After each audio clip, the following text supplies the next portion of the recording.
Good evening, viewers. Welcome to Issues at Hand, WBS TV. Peter Kibazo, your host. And another start to another week. With me in the studio is the Masaka Municipality MP, Honorable Matthias Mpuga. Welcome. Thank you, Peter, and the good evening, viewers. Why isn't Masaka one of those listed to become a city? Oh, well, and unfortunately, the process of creating cities in this country is as hazy as any other process in this country. Or is it a failure of your lobbying? You know, sometimes lobbying is misunderstood to imply going out of your way to make fraudulent compromises. And I am not in that kind of caliber of politicals. If Masaka is deserving of being a city, either by virtue of its location, by virtue of history or extent of development, then it will naturally be. So if cities are created out of need or out of level the people have reached, economic activities, it certainly will be at some stage. So I am not worried. It's not one of my Yesterday I traveled with one of my seniors in a field, and he was almost certain that Masaka was one of those that would become cities. Of course, we counted off Arua, Gulu, there is Mbara, Mbale, Jinja. And for some reason, he thought Masaka was a natural fit. And for nothing else, if not for development, at least for regional balancing, because Arua is West Nile, Gulu is North, Mbale is Eastern Uganda, Jinja is the industrial east, or the former industrial east as it were, Mbarara the west. And he said, okay, if you did a natural keg without looking at the other factors, naturally Masaka would fit here. Certainly, the ones you just mentioned belong to the original municipalities. The original 11 municipalities, and Masaka is one of them.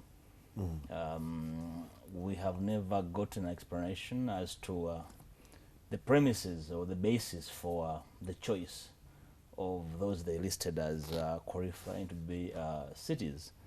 But I guess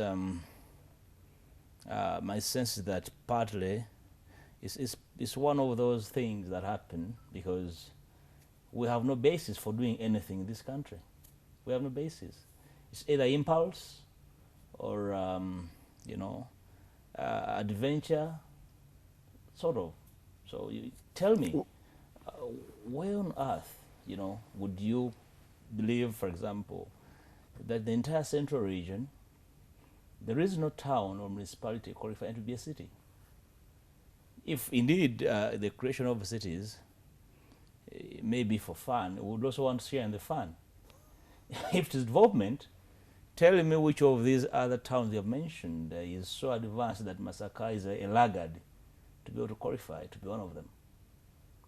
So no basis, and where there are no premises. Well, they finally come to you in Parliament and the other people. And viewers, certainly this isn't my subject of discussion today, but it is one of those things that I wouldn't pass over because, like I said yesterday, one of my friends that I think has a link to Masaka asked and naturally said, oh, well, Masaka should be one of the 6. And I kept saying, well, no, Masaka isn't, at least not among those that have been listed. I've seen a list of municipalities as well. And my information is, it may be wrong, but I want to believe it is reasonably reliable, that Honorable Adolf Mwesige will be coming to you in Parliament on Thursday. I think Wednesday is tomorrow. Wednesday is tomorrow. Yes, he intends to come to you to justify a new set of 9 municipalities, among which is where I stay in Kira. So I'm hoping that will change the quality of life. I'm really hoping. But get to the leadership. I mean, these justifications come to you. I always go back to Mzee Jaberi Bidandi Sali. And it's been a while since he was Minister of Local Government. But when people sang the song of districts, they didn't eat rats at his time. They always came to him, and he went back to the old book criteria and said to become a district, you ought to have 1, 2, 3, 4, 5. Do you or don't you? And for him, if you didn't, he shrugged and he went home. The parliament in which you sit, Matthias Mpuga, and my friend that I haven't seen in a year or so, Adolf Mwesige, delivers and says, okay, we would like all the towns along, or the cities or the townships along Kaba, Mubende, it is Mitiana, Mubende, Fort Porto Road, to become either town boards or town councils, and somehow they become, and that's where the minister comes from. Sometimes I want to believe it is by default. He actually, because of his design. He created a town council in a forest. And no, you can't make him that bad. no, I will tell you. And all of you were seated and watched it. No, I wasn't in that parliament. It was in the 8th parliament. Adolf is an amazing man. You know, he does very interesting things. I hope one of these days I'll have a coffee with him and ask him perhaps the food he eats, because for you to do the kind of things he does at times, you really must be a different breed of a human being. He's one of the brightest legislators. That's why I'm shocked that his brain is not being put to good effect. That he is preoccupied with the gerrymandering of all sorts, to the extent that some of his proposals are border on the ridiculous. That's why I'm saying the extent of your brain, it can only be measured by the quality of your works, not on the quantity of exams you pass. So I would like to see this bright Ugandan have his brain put to good use. Think about it the other way. Forget about the municipality. I mean the constituencies, as it were. Think of them as service points. Yeah. Do the people lose? If you Peter, create a town council, if you create a municipality, I'll use where I stay, and it may be a unique one, but Kira Town Council has a fair number of paved, and the word is fair, tarmac paved roads. Much in the Sabagabo on the other side, that wasn't a town council, could only grade their roads with a grader like Chanamukaka does. So possibly if you move them closer, they are a point of service for the people. You know, Peter, the only legitimate question or issue would be, is naming a small trading center a town council supply leading or demand following? Are people demanding of these, new connotations in naming a town board, a municipality? Are they the legitimate demands of the people? That if you actually, where is the bar, for example, in tarmacking roads in Inangabo before naming it a city or something else? Where's the legal bar? Is there any law in this fair land that stops you from grading and paving roads in the countryside without having to name them as cities or town boards, for that matter? Well, it's just a question. You see, when you have nothing to offer people, you offer them names. Just like we have been in Parliament, and we were desirous of causing major constitutional amendments. And what do we get? We receive from government ridiculous proposals. And this has been the bone of contention with some of us, that actually you do not need to gerrymander by creating constituencies, whatever you want to create, for the sake. These are not services. You're actually creating more constraints to service delivery by creating more administrative centers that actually are consumer based, not production based. So I do not subscribe to that, that business of creating more centers of expenditure, because I contend but there's the parliament no, in which you sit are farms. my friend, And actually seeks out. On another they day, cry out and say, please offer us as well. Peter, on another day, we shall discuss how Parliament works, But at least between me and you, and perhaps some of your viewers know for a fact that Parliament in name and action are two different things. So I am not going to be constrained to debate that these things actually take place in a Parliament where I sit. Otherwise, the next issue would be whether I should be part of this Parliament. Otherwise, we do our best to real cause sense to Let's to get be into seen the and, issues of today. Yeah. Honorable Ruth Nankabirwa and Honorable Jacob Olanya today pulled off. Honorable Jacob Olanya, well. I'll give him the benefit of the doubt. Honorable Jacob Olanya was the Speaker of the House, therefore I don't want to put him part of the mix. But the last two sittings of the House, you failed to raise quorum as the House. The first attempt fell on its head. The Speaker put it off. The next day, the count even became lower. And Honorable Nankabirwa went to radio stations, did with television stations, newspapers. I have had the Clerk of Parliament whipping and calling members, and they delivered. Today they had an excess of 300 members of Parliament. I've just been talking to Honorable Nankabirwa. She should have joined us here this evening, but she says she's dead tired. To herd those members you see on the screen and deliver them into the House, and viewers, I choose my words, and deliver them into the House and keep them there is worse than dealing with the nursery school children. And really, it's pathetic for the House. I want to start there. Are you worth, as members of Parliament, the tag honourable, when you have to be herded like cows, kept down by a whip, almost like nursery school kids? And certainly so many a nursery school would behave better. I think you're asking a legitimate question to a wrong person, because I was only voted by the people of Masaka municipality, and I fully know my duties, and I execute my duties quite well. When Parliament needs me, I'll certainly be there, unless there is a legitimate reason that I'm not in Parliament. I do not know why, for instance, without a reason adequate enough, a member would keep away from Parliament when they need to take a decision. When it comes to constitutional amendments that require quorum as prescribed in the law, even if you were not to take a yes decision, at least you have a duty to be around and either participate in the debate or make your position very clear. That's your duty as a member of Parliament. So I am constrained to explain on behalf of those who were away.